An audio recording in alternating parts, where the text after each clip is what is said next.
Now, it's always disappointing to see a breathtaking video game unable to turn a profit, despite its reception being unanimously positive. Grim Fandango, Psychonauts, Beyond Good and Evil, and many other iconic titles failed because there was little buzz surrounding them at the time of release. But every once in a while, a game will tank despite it being hyped beyond measure. Even though the gaming community seemed giddy to get their hands on certain titles, you would never have guessed it after seeing the sales count. And that's what we're here to talk about today. As I'm Jules, this is WhatCulture.com, and these are 10 video games we all wanted, but nobody bought.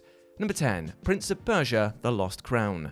After Prince of Persia: The Forgotten Sands failed to impress, it was no surprise when the Chrono platformer went into hibernation. However, nobody expected the franchise to lay dormant for 14 years, so when 2024's Prince of Persia: The Lost Crown was announced, excitement was in the air. Although the trailer was initially met with hostility, there were plenty of POP lovers dying to revisit the classic IP. The 2.5D side-scroller was lavished with glowing reviews, proving the naysayers wrong. Due to its innovative combat and impeccable level design, The Lost Crown deserves its place among the best modern Metroidvanias.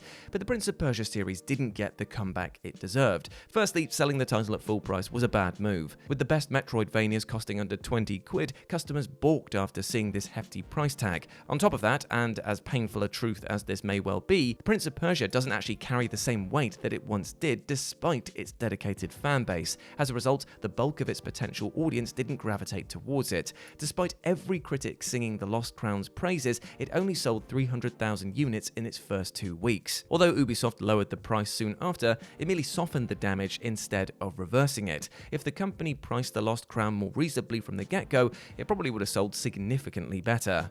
Number 9, Mirror's Edge. Mirror's Edge came out in a time where the industry was oversaturated with first-person titles. Focusing more on acrobatics rather than blasting everything in sight, DICE's Game Changer breathed new life into the genre. Mirror's Edge may have underperformed, but it didn't stop the parkour-themed title being elevated to cult status, and when that happens, it isn't long before the masses demand a follow-up. Though fans had to wait an eternity, DICE eventually got around to greenlighting a reboot. Rather than creating a carbon copy of the original with enhanced graphics, Mirror's Edge Catalyst reworked everything from the ground up. On top of that, this installment focused on online multiplayer, which fueled the hype train even further. Though this reimagining had its problems, it sold well enough to make a sizable profit. Sadly though, Catalyst was swallowed up almost immediately by the billion-dollar titan Overwatch, which released the previous month. In the end, it sold an underwhelming 2.5 million copies, the same amount as its predecessor. Catalyst never recovered, which led to its servers being closed down for good in 2023. Although the main campaign is still playable, it's a shame that the multiplayer was deactivated, considering it was among the game's biggest selling points. Number 8, Viewtiful Joe 2. 20 years after its release, Clover Studios' Viewtiful Joe is still one of the most innovative platformers ever. The titular star uses movie mechanics like close-ups, fast-forward, and slow-mo to battle enemies, solve puzzles, and open new pathways. Coupled with its cel-shaded graphics and cheeky meta-humor, there hasn't been a 2D side-scroller like this before or since. Now, Viewtiful Joe looked like it had a slim chance of success since it was so difficult to market. Though sales fell short of expectations, the luscious platformer scraped up enough to warrant a sequel. As solid as the first entry was, Viewtiful Joe 2 was shaping up to be better, boasting 2 characters to play as, more variety in combat, and less of a punishing difficulty curve. Since the first entry had proven this brand had legs, the sequel should have been a winner.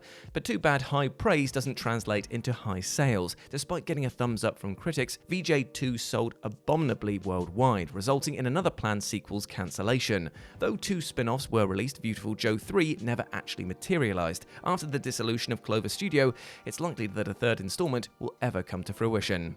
Number 7, Onimusha: Dawn of Dreams. Since there hasn't been a new Onimusha for almost 20 years, it's easy to forget how impactful the original was. Onimusha Warlords was championed for its fluid swordplay, astounding soundtrack, and impressive graphics, causing the Samurai Saga to become the first PS2 game to sell 1 million copies. Now, despite the fact that Onimusha was planned as a trilogy, fans were hungry for more after the third installment seemingly wrapped things up, urging Capcom to work on another title. Rather than churning out more of the same, Capcom made Onimusha: Dawn of Dreams more action-oriented by implementing similar mechanics as Shadow of Rome, which was released the previous year. Since Dawn of Dreams was made for a particular demographic, the developers expected the project not to make as much money as the previous installments. Nevertheless, Dawn of Dreams made significantly less than Capcom hoped. Although the original Onimusha sold over 1 million copies in Japan alone, this sequel barely managed to get a third of that amount. Now, Onimusha Dawn of Dreams was far from perfect, but it was nowhere near the disaster that one would expect while looking at this rather diabolical sales record. Number 6. Final Fantasy VII Rebirth.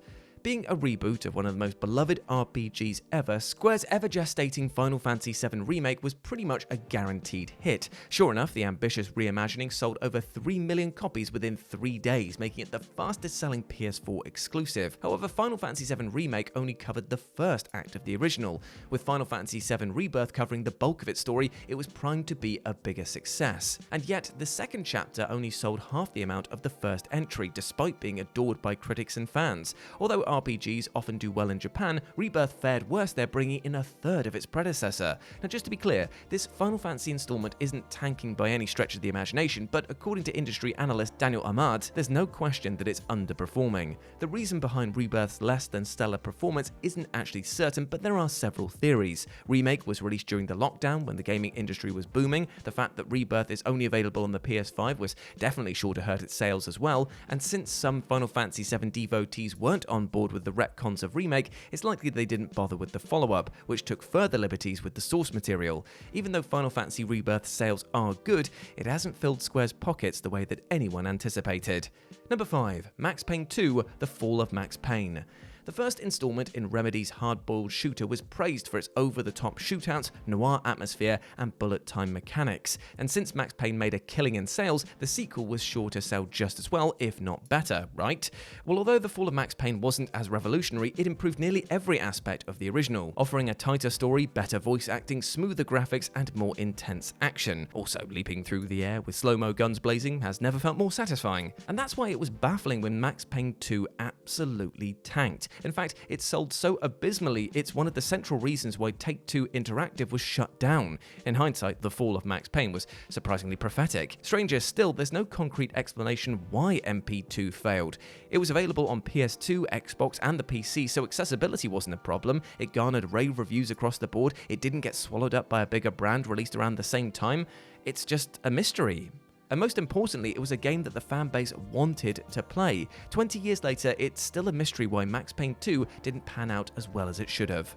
Number 4. Chrono Cross. Now, Chrono Trigger hasn't endured as a series like Final Fantasy, but its legacy sure has. Being one of the most beloved games ever, a sequel to the time-traveling RPG just couldn't come soon enough.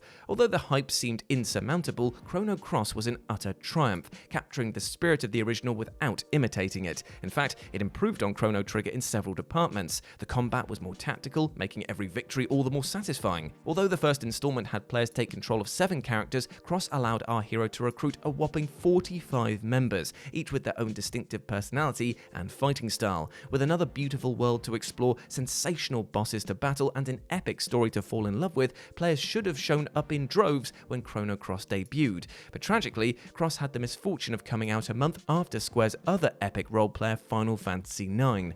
Being a more recognizable brand, Final Fantasy cleaned shop while Chrono Cross was kind of left in the lurch. Due to the shoddy sales, Square didn't even bother to release Cross in Europe. For this reason, many European gamers were pining for a Chrono Trigger sequel at the time, oblivious that Chrono Cross even existed. Number 3. Lawbreakers. Now, Cliff Bleszinski is the brains behind towering IPs like Unreal Tournament and Gears of War. Because of this, any project he helms should cause quite the stir amongst his dedicated fanbase. So when he announced that a gravity-defying shooter called Lawbreakers would be his new company's launch title, it was a big deal. The fact Bleszinski came out of retirement for this project highlighted how much he believed in it. The creators spared no expense with marketing, collaborating with influencers, and organizing giveaways for this tantalizing blaster. But despite the buzz, the team-based shooter didn't come close to outshining its competition. When it debuted on Steam, Lawbreakers failed to break into the top 100 played games. In its prime, it never generated more than 7,500 players. Though the ports had better luck, they didn't bring in enough money for Lawbreakers to sustain itself, causing the servers to be shut down barely a year after release. What's worse is that this isn't the first time such a tragedy has befallen Cliff Bleszinski. Despite the heavy promotions and positive reception Bulletstorm received 6 years earlier, the over-the-top FPS also bombed spectacularly. Number 2, The Last Guardian. Few games have raised the bar in terms of emotional storytelling on the same level as Shadow of the Colossus. As such, all eyes were on Fumito Ueda's next project, and when The Last Guardian was presented at E3 2009, everyone was awestruck by the high-res textures and characters' realistic mannerisms. With The Last Guardian expected to be another showstopper, fans of Ueda's work just couldn't wait. Unfortunately, waiting is exactly what everyone was forced to do. Despite being planned for a 2011 launch, The Last Guardian suffered a nightmarish development. Just when it looked like the project might see the light of day, it was hit with another delay, and another, and another. But when The Last Guardian was finally released in 2016, it seemed like the wait had paid off. It wasn't as groundbreaking as Ueda's previous work, but the gorgeous graphics, beautiful story, and highly advanced AI were truly something to behold. But due to the 5-year delay, many people who were initially psyched to play The Last Guardian had given up and moved on to something else. Gamers had been spurred too often to give it a shot, regardless of what the reviews said. Despite the overwhelming hype that once surrounded The Last Guardian, it debuted at number 7 in the UK charts and struggled to climb any higher. And number 1, Shenmue 1 and 2, or Shenmue if you're going to be boring about it. Despite the fact that Dreamcast had a lackluster start, Sega hoped one game in particular would turn everything around. Since Shenmue, just going to say it normally, boasted unique mechanics including day and night cycles, weather events, scheduled events for NPCs and QuickTime events, the Asian crime brawler looked pretty bloody promising. Though Shenmue met its unrealistically high expectations, it was facing an uphill battle from the get-go since it was a Dreamcast exclusive. Although the Sega system was underrated, there's no doubt it was a failure, since it only sold 9 million units. By comparison, the PS1 sold over 100 million during the same period. Since Shenmue was the most expensive video game ever at the time, it was borderline impossible to recoup the development costs even if every Dreamcast owner bought a copy. But Sega wouldn't go down without a fight. Knowing the IP had potential, they released a sequel with a significantly cheaper budget. Now that Shenmue was a recognized brand, the follow-up should have had no problem bringing in the money, especially after it was praised to the nines by critics. Alas, Shenmue 2 barely sold 1/10 of its predecessor, sending the franchise into a hiatus for nearly 2 decades. And the less said about Shenmue 3, the better. Ugh. And there we go, my friends. Those were 10 video games we all wanted, but nobody bought. I hope that you enjoyed that, and let me know what you thought about it down in the comment section below. As always, I've been Jules. You can go follow me over on Instagram and AX, where it's at RetroJ, but the O is a 0. Hope to see you over there, my friends. You can come check out all the Warhammer stuff I've been painting. Hope you're treating yourself well. Big love to you, my friend, and I'll speak to you soon. Bye.